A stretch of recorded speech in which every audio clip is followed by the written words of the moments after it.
What's up, y'all? It's me, Erica, and this is your Real Housewives of Atlanta review. Girl, it was so boring. Woo, this episode was boring. What is this, episode 2? 3? Oh my God, it was so boring. Go ahead and like, subscribe, and comment. Let the diva know you stopped by. I don't know what y'all gonna do. We saw Tanya. Tanya, if you know, Tanya fled the country. Okay, I have very little notes here. I watched it again. I watched the episode like 2.5 times. I was like, okay, maybe I'll have some more notes, and I really didn't. You get the first, I think it starts off with Drew.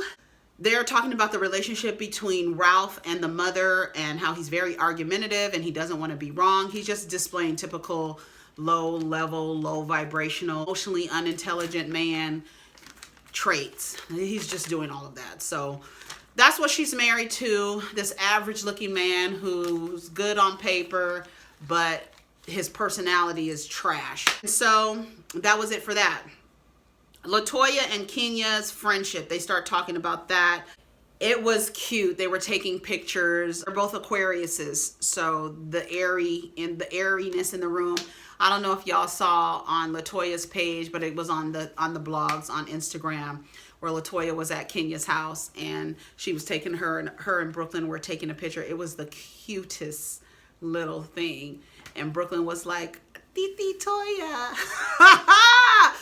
Girl, you can't call everybody auntie, okay? So I hope her and Kenya are really, this is a genuine friendship. I don't think it would not be a genuine friendship for her to be like hugging all over Brooklyn like that. I don't think anybody who wasn't truly comfortable with somebody would allow them. Like, I don't think that Kenya would let Nene hold her baby like that. I don't think she would let Portia hold her baby like that. I don't think so. So hopefully that's a genuine relationship. It seems as so. We'll see how it's developed. A lot of people already are developing a bias towards Latoya because with her alignment to Kenya. They just don't like Kenya, so they're automatically not going to like Latoya. Latoya is going to be over the top, not as if Portia Williams, when she first came on the show with her ditzy, airy ass, came on the show doing the same shit, and all of a sudden y'all just like, oh my God, we don't like this over the top. Okay, girl.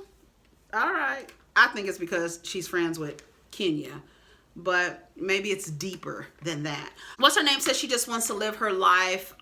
She wants to, just live her life, without her man or whatever. And it was funny when they were taking pictures because Kenya was like, she turned around and she was taking a picture, and then Latoya was taking a picture. She was like, oh no, that sends the wrong message. Yes, come on, it sends the wrong message. You can't lead with your ass, girl. Kenya's ass is stupid as hell. Kenya been acting real goofy.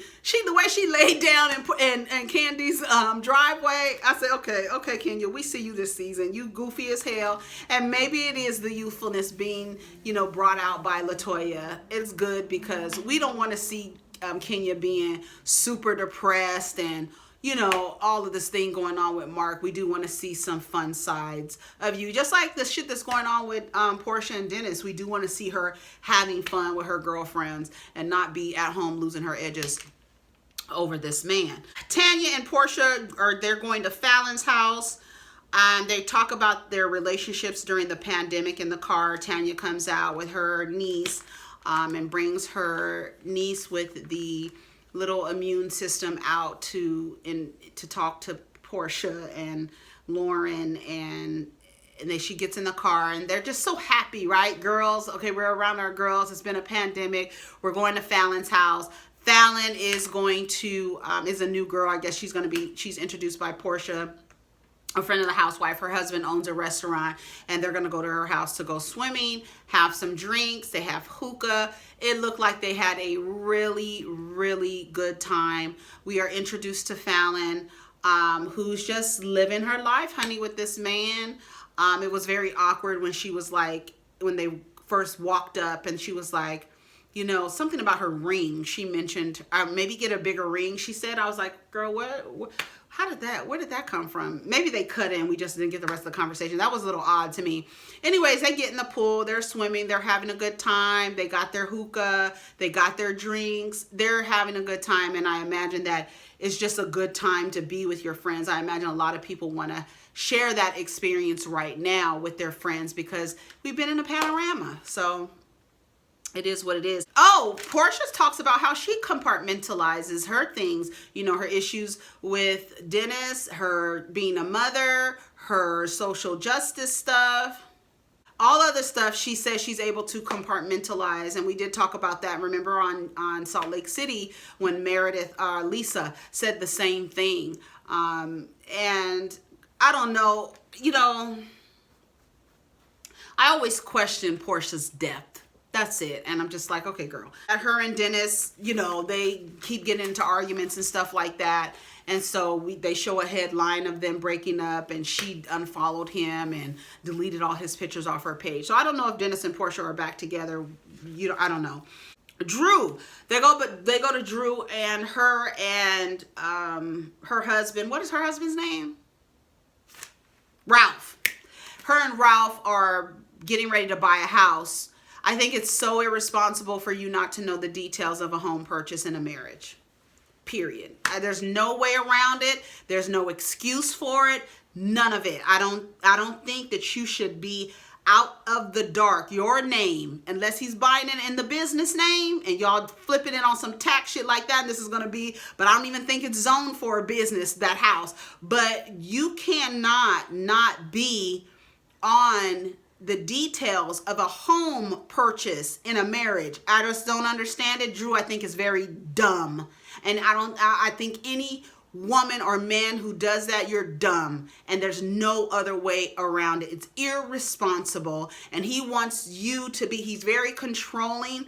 I'm not here for it. She tells him she wants to go to a counselor. And I remember when I was going through bullshit with my son's father and I wanted to go to a counselor, he did not want a female counselor because he knew that things that he was doing was going to be recognized. And I ended up, you know, folding and finding a male counselor, I guess, to appease him. I made so many stupid decisions in that relationship, but I knew that we needed counseling if I was going to try. At that point I was like, this is some bullshit. I'm just doing this for whatever, girl, just whatever. That makes me sick when I think about it. Oh my God, I get sick to my stomach when I think about that.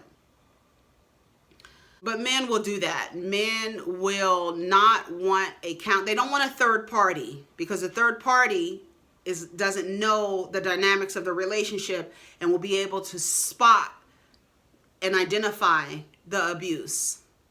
And that's just how it goes. So he wants to know, am I going to, like, you know, basically, will I be getting ganged up on? The same exact thing. I remember when I did it with my son's father. It's like he did not want a woman therapist because he felt like it was going to be two women against him, because he knew that he was operating at a very low vibration in that situation. And they know, and they don't want anybody else to see it. Anyway, Cynthia and Mike, they go see the venue. It's really, really beautiful. Cynthia's hell-bent on 10-10-20. She got her fucking door knockers with the 10-10-20 on them.